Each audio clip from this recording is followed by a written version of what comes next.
মামি আমাকে কিছু খেতে দাও না। এই যে অলক্ষী চলে এলো, সারাদিন শুধু খাওয়া খাওয়া করে। আর কত খাবি? মাকে খেয়েছিস, বাপকে খেয়েছিস, আর কি খাবি বল?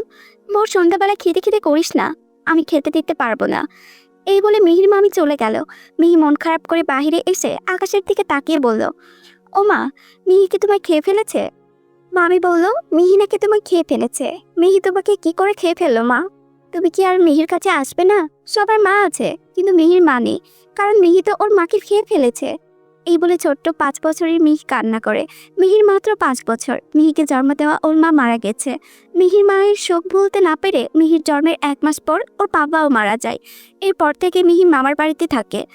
মিহির মামি ওকে দু চোখে দেখতে পারে না। আর মিহির মামা একটু ভালো মানুষ, মিহিকে ভালোবেসে, তবে তিনি এখানে থাকেন না। মিহির একটা মামাতো ভাই আছে, রাজ, ওর বয়স 8 বছর। মিহির তাতে সারাদিন মিহিকে চালায়। আর কত দূর ভাই? এই গ্রামে তো অন্ধকার পাল, সবাই কি সন্ধেবেলা ঘুমিয়ে পড়েছে?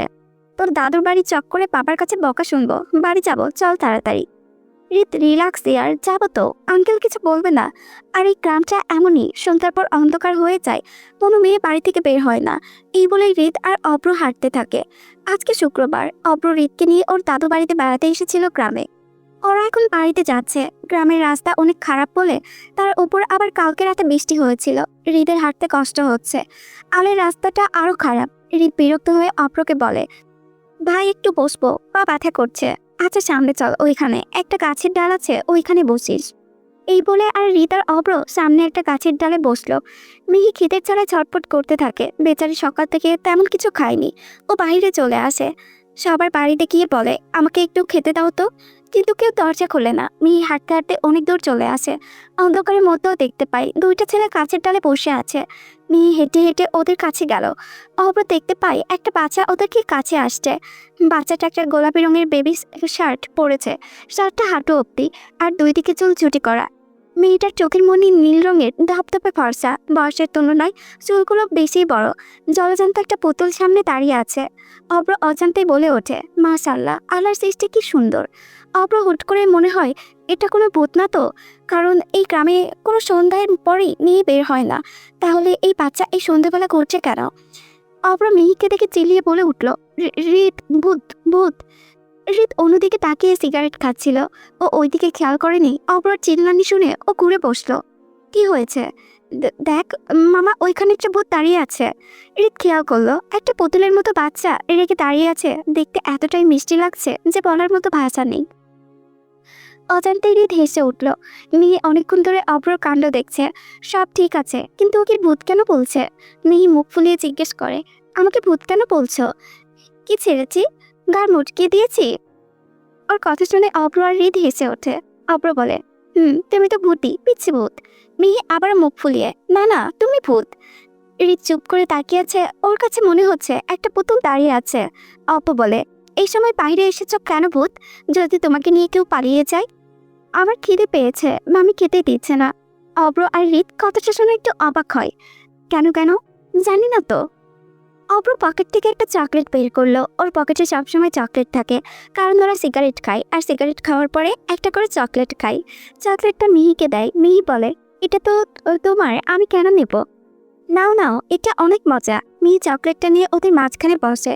এরপর হৃদকে বলে, চকলেটটা খুলে দাও। হৃদ খুলে দেয়। ও বসে বসে চকলেট খাচ্ছিল। মিহি আরামসে চকলেট খাচ্ছিল। এর মধ্যেই ওর চোখে কিছু একটা পড়লো। সাথে সাথে মিহি চিৎকার করে উঠলো। হৃদ আর অব্রও হকচকিয়ে উঠলো। মিহি কান্না করছে আর চোখ টলছে। হৃদ বলে, দেখি আমার কাছে এসো, কি হয়েছে দেখি চোখে।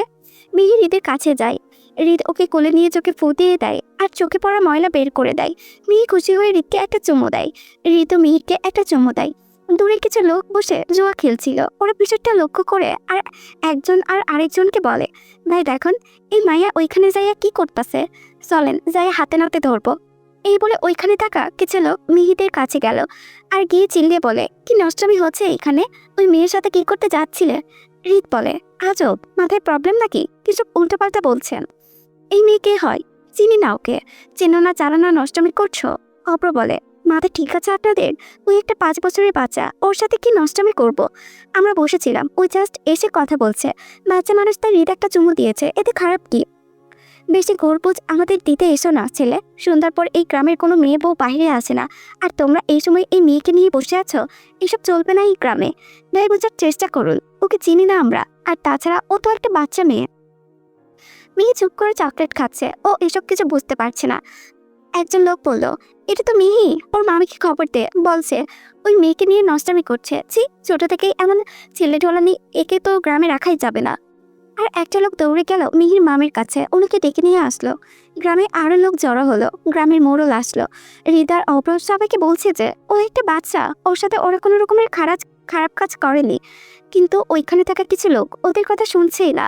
অপ্র ওর দাদু বাড়িতে খবর দেয়, তারাও আসে। হৃদ বলল, এখন আপনারা কি চাচ্ছেন? মোড়ল বলল, হয় ওই মেয়েকে বিয়ে করে নাও, হয়তো ওকে আমরা আগুনে পুড়িয়ে মারবো।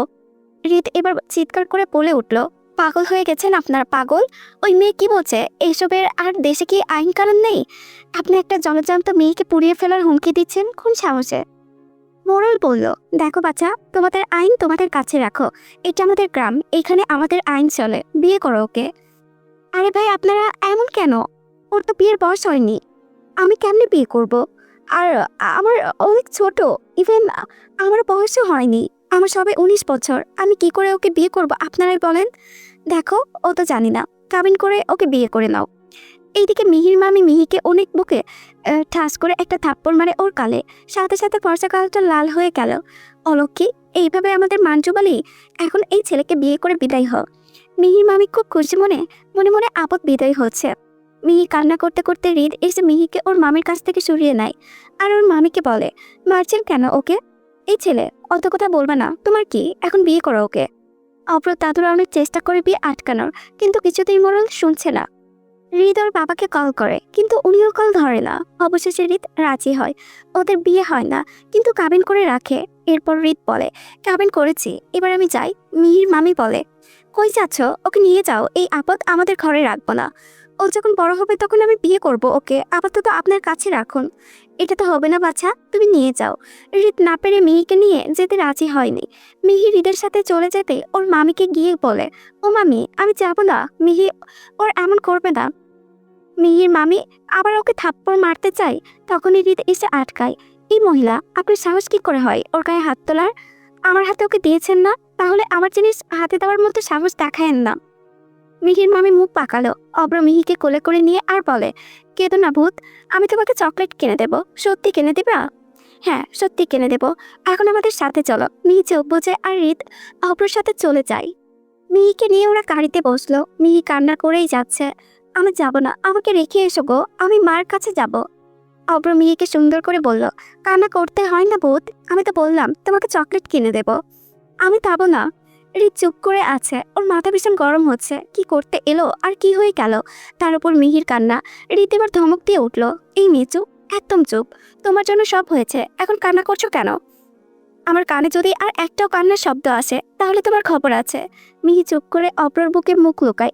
অপর মিহিকে জড়িয়ে নেয়। মিহি শব্দ ছাড়া কান্না করছে, হেঁচকে উঠে গেল। হৃদ বলে, আবার কান্না করছো? এই মেয়ে, চুপ করতে বলছি না। মিহি অব্রকে বলে, দেখো আমাকে পোচালো কিভাবে বকছে। অব্র হৃদকে বলে, কিরে ভাই, তুই কেন বকছিস বাচ্চা মেয়েকে? ওর কি দোষ? ওকে একদম বকবি না। হৃদ কিছু না বলে মুখ ঘুরালো। আর ওর টেনশন হচ্ছে, বাড়িতে কি বাবাকে কি জবাব দেবে। হৃদের বাবা অনেক রাগী মানুষ, সব চিন্তায় মাথা ব্যথা করছে। কান্না করতে করতে মিহি ঘুমিয়ে পড়ে। ঘুমানোর পরও হিচকে উঠাচ্ছে। অব্র মিহির মুখে হাত বুলিয়ে দিচ্ছে। খুব অল্প সময়ে মেয়েটার প্রতি খুব মায়া হচ্ছে। মেয়েটা এত মায়াবী। হৃদ চোখ চাই মিহির দিকে, অজান্তে হৃদের হাত মিহির মাথায় চলে যায়। হৃদ বলে ওঠে, ভাই, নিশি শুনলে কি হবে বুঝতে পারছিস? আমি নিশিকে কি জবাব দেব তুই বল। হৃদ বোঝার চেষ্টা কর, ওই ওই মুহূর্তে কিছু করার ছিল না, তুই নিশিকে বুঝিয়ে বলবি। আর এই বাবু বিয়ের কি বোঝে? ওকে সারা জীবন আমার কাছে রাখবো? তো কার কাছে রাখবি? দেখলি না মেয়েটার মামি কত খারাপ মহিলা কি আচরণ করেছিল ওর সাথে। তুই যদি রাখতে না পারিস আমাকে দিয়ে দিস, আমি রাখবো ওকে। হৃদ কিছু না বলে চোখ বন্ধ করলো। হৃদ ওদের গাড়ির সামনে চলে এলো। ভেতরে ঢুকতে কেমন ভয় করছে। অপর মেয়েকে কোলে নিয়ে আছে। ওরা বাড়ির ভিতরে ঢুকলো। হৃদের বাবা সোফায় বসেছিল। হৃদ এসে দাঁড়ালো ওর বাবার সামনে। হৃদের বাবা মিহিকে দেখে জিজ্ঞেস করলো, মেয়েটাকে? অব্র আর হৃদ সব ঘটনা খুলে বলল। সবকিছু শুনে হৃদের বাবা আরাফ রায়ান চৌধুরী অনেক রেগে গেলেন। উনি বললেন, মজা হচ্ছে আমার সাথে? বিয়ে হয়ে গেছে মানে? এই মেয়ে বিয়ের কি বোঝে? ওকে যেখান থেকে নিয়ে এসেছো সেখানেই রেখে আসো। অপ্র বলল, না না আঙ্কেল, এসব বলবেন না প্লিজ, বাচ্চাটার কেউ নেই আঙ্কেল। আমি এইখানে কোনো অনাথ আশ্রম খুলে বসছি নাই। তোমার এত মায়া হলে তুমি নিয়ে যাও। অপ্র বলল, আচ্ছা আমি নিয়ে যাচ্ছি ওকে। অপ্র রাজি হয়, কিন্তু রিত রাজি হলো না। না, ওকে যেতে দিব না আমি। আরাফ রায়ান চৌধুরী বললেন, তাহলে তুমিও চলে যাও, এই বাড়িতে তোমাদের কারো থাকতে হবে না। বাবা প্লিজ এমন করো না, ওকে রেখে আসতে পারবো না। রিত তোমার থেকে এটা আশা করিনি। তোমার মা চলে যাওয়ার পর থেকে তুমি যা চেয়েছো সব তোমার সামনে এনে হাজির করেছি, আর আজ তুমি আমাকে ভীষণ কষ্ট দিয়েছো। তুমি বেরিয়ে যাও আমার বাড়ি থেকে, আর না হলে এই মেয়েকে যেখান থেকে নিয়ে এসেছো সেখানে রেখে আসো। রেখে আসতে পারবো না, আমি বেরিয়ে যাচ্ছি। আর কখনো এই বাড়ি মুখো হয়েও না রিত। ওই মেয়েকে আমি আমার কখনো মানবো না। যাতে ঠিক নেই, হুট করে তুমি নিয়ে এসেছো যত সব। আসবো না আপনার বাড়িতে, রাস্তায় ভিক্ষা করব তাও ভালো, কিন্তু আপনার বাড়িতে আসবো না। এর মধ্যে মিহি ঘুম ভেঙে যায়। মিহি চোখ ডলতে ডলতে বলে, এটা কই? অব্র মিহিকে তখনও কোলে নিয়েছিল। রিত মিহিকে কোলে নিয়ে বাইরে চলে গেল, পেছন পেছন অব্রও গেল। অব্র রিতের কাছে গিয়ে বলল, মেয়েটাকে নিয়ে কই যাবি এত রাতে? জানি না কই যাব, ওকে তো রেখেও আসতে পারবো না। কই গিয়ে উঠবো? আজকে বরং আমরা হোস্টেলে চল, কালকে কোনো ব্যবস্থা করিস। তাই চল। অব্র মিসে মিহিকে আর রিতকে নিয়ে যায়। সেদিন রাতে মিহি অব্রর কাছেই ঘুমায়, আর রিত নিচে ঘুমায়। অব্র পড়াশোনার জন্য বাড়ি থেকে দূরে থাকে, আর ওর মেসের একটাই রুম, তাই তারা উপর নিচ করে সেই রাত পার করলো। পরের দিন সকালে রিত অব্রকে বলল, কি করব ভাই বল না, এখন ওকে নিয়ে কই থাকবো? একটা জবের খুব প্রয়োজন, এই মুহূর্তে যে কোনো জবে রাজি তো আমি। তুই একটা খুঁজতে না ভাই। আচ্ছা রিত, তোকে এত চিন্তা করতে হবে না, আমি তোকে জবের ব্যবস্থা করে দেব, আর একটা রুমেরও ব্যবস্থা করে দেব, কোনো সমস্যা নেই। এখন ভার্সিটিতে চল, সামনে এক্সাম। পিচ্ছিরে রেখে কিভাবে যাব? পিচ্ছিরে নিয়েই চল, ওরে নিয়ে গেলে সবাইকে কি বলে পরিচয় দেব? তোকে পরিচয় দিতে হবে না, ওখানে ওকে নিয়ে চল। ভার্সিটিতে যদি অ্যালাউ না করে ওকে, আরে বাবা সেটা আমি দেখব, চল তুই। এই বলে রিত আর অব্র মিহিকে নিয়ে ভার্সিটিতে যায়। মিহি অব্রর সব কথা শুনছে। অব্রর সাথে মিহির সম্পর্কটা খুব সুন্দর হয়ে গেছে। মিহি রিতের সাথে রাগ করে আছে, কথা বলছে না। বিষয়টা রিত খেয়াল করলো। রিত দোকান থেকে একটা চকলেট এনে মিহির হাতে দিল। রাগ করে আছো প্রিন্সেস? মিহি চকলেট না নিয়ে মুখ অন্যদিকে ঘুরিয়ে নেয়। রিত ওর কান ধরে বলে, এই যে কান ধরছি প্রিন্সেস, আর বকা দেব না, সরি, চকলেটটা এবার নাও। মিহি তখন একটা মিষ্টি হাসি দিয়ে চকলেট নিল। রিত মিহিকে কোলে নিল। রিত বলল, মিহিকে এখনো পচা লোকের সাথে রাগ করেছে? না না, আর রাগ করেনি। তাহলে মিহি কি পচা লোককে আদর করবে? মিহি বড় হলে বলবে। হুম, তাহলে চুমু দাও। মিহি রিতের গালে একটা চুমু দিল। রিত বলল, এই গালেও দাও। মিহি দুই গালে চুমু দিল। অব্র বলল, এটা কি ঠিক বোধ? তোমাকে আমি বেশি ভালোবাসি, আর তুমি পচা লোককে আদর করছো? মিহি তখন অব্রকেও চুমু দিল। ওরা ভার্সিটিতে এসে পৌঁছালো। ওদের ক্লাসের সবাই মিহিকে দেখে ওদের সাথে অবাক হলো। এখানে থাকা একটা ছেলে বলে উঠল, আল্লাহ, এটা কার বাচ্চা, এত মিষ্টি দেখতে মাশাআল্লাহ। অব্র বলল, ও আমার মামাতো বোন। অব্রর কথা শুনে সবাই মিহিকে দেখে আসে। একটা মেয়ে এসে বললে, এইটুকু বাচ্চার চুল কত বড়, ওর কি সমস্যা হয় না? সবাই এসে মিহিকে আদর করতে মিহিকে সবাই চুমু খাচ্ছে। বিষয়টা হৃদয় একদমই সহ্য হচ্ছে না। হাজার হোক ওর জিনিস, যতই ছোট হোক, তাই বলে সবাই এভাবে চুমু খাবে? হৃদ বলতেও পারছে না এটা ওর বউ হয়। মানুষ শুনলে কি বলবে, একটা 5 বছরের বাচ্চা নাকি ওর বউ। অব্র হৃদের মনের অবস্থা বুঝতে পেরে তাই মিহিকে সবার থেকে নিয়ে এসে ওর কানে এনে সবাই কাছে এসে সবাই একটা বেঞ্চে দুইজন করে বসে। হৃদ আর অব্রের মাঝখানে মিহি বসে আছে। স্যার ওদের ক্লাস করে মিহি চুপ করে বসেছিল, একটা কথাও বলেনি। স্যার মিহিকে খেয়াল করে বলে, ও মা, এ কে এই বাচ্চা, পুরাই তো পুতুল। অব্র দাঁড়িয়ে বলল, স্যার আমার মামার মেয়ে। তাই? কি নাম তার বাপ? মিহি দাঁড়িয়ে বলল, আমার নাম মিহি। ক্লাসে এসে অব্র আর রিত মিহিকে নিয়ে ক্যাম্পাসে গেল। অব্র বলল, ক্যান্টিনে যাই চল। ওরা তিনজন ক্যান্টিনে গেল। এর মধ্যে হুট করে একটা মেয়ে এসে রিতকে জড়িয়ে ধরল। বেবি কই থাকো তুমি, কল ধরেছিলে না কেন? তোমাকে আজকে ভার্সিটিতে না দেখতে পেলে আমি তোমার বাড়িতে যেতাম। রিত নিশিকে নিজের কাছ থেকে সরিয়ে নিয়ে বলল, এটা পাবলিক প্লেস নিশি, নিজের সীমানায় থাকো। নিশি কিছু না বলেই মিহির দিকে তাকালো। ওমা, কি সুন্দর বাবু। কে এটা রিত? আর বেবি তোমার নাম কি? মিহি এতক্ষণ রিত আর নিশির দিকে তাকিয়েছিল। নিশির প্রশ্নে মিহি উত্তর দিল, আমার নাম মিহি। কি সুন্দর কথা বলো তুমি, কই থেকে এসেছ? মিহি বলল, আমি কই থেকে এসেছি? কই থেকে এসেছ? রিত তখন সব কথা বলতে চাইল, কিন্তু অব্র রিতকে চুপ করে ইশারায় চুপ করতে বলল, ওইটা আমার মামাতো বোন। নিশি বলল, আপনার যে মামাতো বোন আছে আগে তো বলেননি, তুমি জানতে চেয়েছ? নিশি আর কিছু বলল না, রিতের কাছে গিয়ে বসে। নিশি হৃদের গার্লফ্রেন্ড, ওরা একই ভার্সিটিতে পড়ে। হৃদ আর নিশি সমবয়সী। নিশির বাবা আর হৃদের বাবা বিজনেস পার্টনার। তারা ঠিক করেছিল নিশির সাথে হৃদের বিয়ে দেবে। ওর ভার্সিটি শেষ করে আবারও মেসে ফিরে যায়। রাতের বেলা মিহি একা একা আকাশের দিকে তাকিয়ে আছে, তখনই অব্র এসে মিহির পাশে বসে। কি হয়েছে, তুমি কি আপসেট? কই না তো, তাহলে আকাশের দিকে তাকিয়ে কি দেখছো? মিহি চরণ মনে বলল, ওই যে দুইটা তারা দেখছো না, ওটা আমার মা আর বাবা। তাই? হুম। তুমি আমার মা বাবাকে দেখেছো?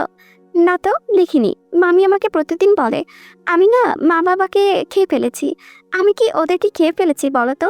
কথাটা শুনে অপর চোখ ছলছল করে উঠল। সাথে সাথে মিহিকে নিজের সাথে জড়িয়ে ধরল। না না, তুমি ওদের কেন খেয়ে ফেলবে? তুমি ওদের খাওনি। তোমার মায়ের সাথে আমার দেখা হয়েছিল জানো। তোমার মা বলেছে আমার আর পচালোকে সব কথা শুনতে আর কান্না না করতে। তুমি যদি কান্না করো তাহলে তোমার মা আর বাবা খুব কষ্ট পাবে। সত্যি? তা আমি আমি তাহলে আর কান্না করব না। Pinky promise? Pinky promise.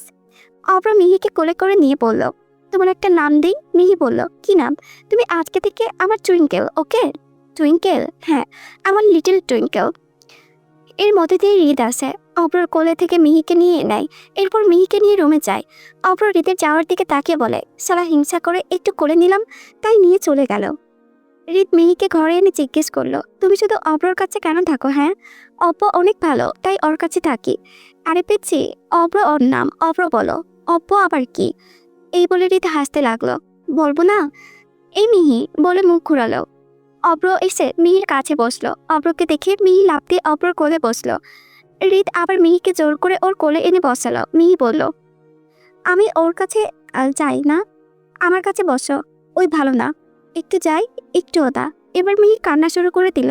হৃদ তখন অব্রের কোলে মিহিকে বসিয়ে দিয়ে তারপর মিহি থামলো। অব্র মিহির কপালে একটা চুমু দিল। হৃদ বলল, সকালে তোমাকে যে চকলেট দিলাম আর তুমি ওর কাছে যাচ্ছ, তাহলে তোমাকে আর চকলেট কিনে দেব না। মিহি আবার কান্না শুরু করে দেয়। হৃদ এবার না পেরে বলল, আচ্ছা বাবা, কিনে দেব। অব্র হৃদকে বলল, যা শালা, হিংসা না করে আবার টুইঙ্কেলের জন্য খাবারের ব্যবস্থা কর। হৃদ বলল, এই মুহূর্তে আমার কাছে এক টাকাও নেই, আর মিহির জন্য জামা কাপড় কিনতে হবে। কই থেকে পাবো টাকা? অব্র মিহির মাথায় হাত বোলাতে বোলাতে বলল, মেসের খালা রান্না করার খাবার খুব বাঁচে, তাও শুধু একজনের খাবার দেয়, সেটা তুই আর আমি ভাগ করে খেয়ে নিব। আর টুইঙ্কেলের জন্য কিছু আনতে হবে। আপাতত রাতটুকু চালা, আমি সকালে আপুরে বলে কোনো একটা ব্যবস্থা করব। হৃদ মিহিকে জিজ্ঞেস করলো, তুমি কি খেতে চাও? কিছু না। মানে কি, না খেয়ে থাকবে? অব্র মিহিকে বলল, তুমি আমাকে বলো টুইঙ্কেল, তুমি কি খাবা? মিহি মাথা নিচু করে বলল, জানি না। অব্র বলল, আমরা যেটা খাবো তুমিও কি সেটা খাবে? মিহি মাথা নাড়িয়ে বলল, অব্র খাবার নিয়ে আসে। একটা প্লেটে একজনের খাবার সমান খাবার আছে। অব্র আর একটা প্লেট এনে হৃদকে অর্ধেক দিল আর নিজে অর্ধেক নিল। অব্র মিহিকে খাইয়ে দিচ্ছে। মিহি মুখে খাবার নিয়ে বলল, তুমিও খাও।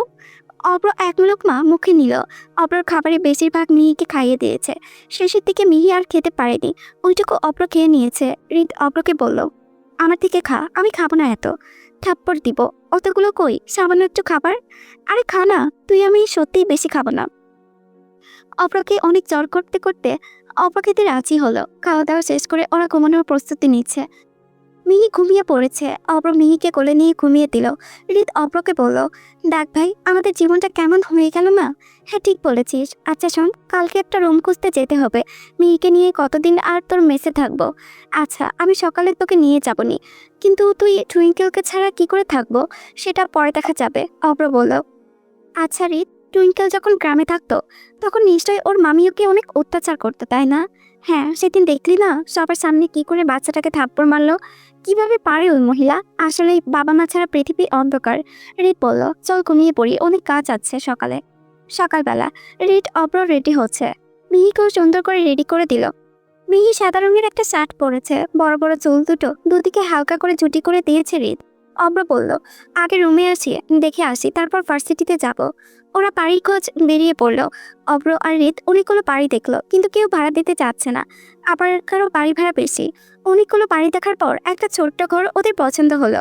বাড়ি ভাড়াও কম, বাড়ি মালিকের ব্যবহারও খুব ভালো। উনি মিহিকে খুব পছন্দ করেছে। উনি হৃদকে জিজ্ঞেস করলো, এই বাবুটা তোমার কে হয়? বাবা, বোন? হৃদ কিছু বলার আগে অব্র বলল, হ্যাঁ আঙ্কেল, ওটা ওর বোন। আচ্ছা বাবা, সমস্যা নেই, আমি ঘর পরিষ্কার করে রাখবো। অব্র আবারও বলল, আঙ্কেল, আপাতত আমাদের কাছে ঘর সাজানোর মতো কোনো জিনিসপত্র নেই। আপনি কিছু মনে করবেন না তো? না বাবা, কি যে বলো, সমস্যা নাই। আমার ঘরের জিনিস দিয়ে তোমাদের ঘর সাজিয়ে দেব।